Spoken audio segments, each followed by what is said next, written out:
Well, here with Karl Peterson and Aaron Boone, Karl Ravech, and the two best words in sports are usually Game 7, but at the College World Series, it's Game 3 because that's all there is, and we're tied 1-1, Virginia and Vanderbilt. We'll start with you, Kyle. This has been a pitching-dominated series, especially after we saw the complete game from Brandon Waddell.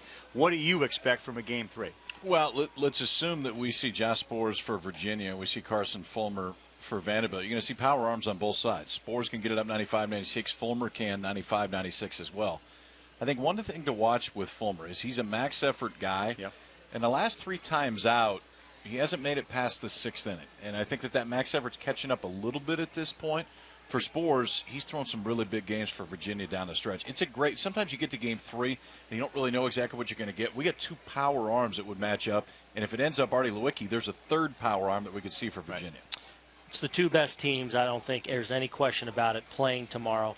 And those power arms are going to be backed up by really rested bullpens, the guys they want should they get into trouble.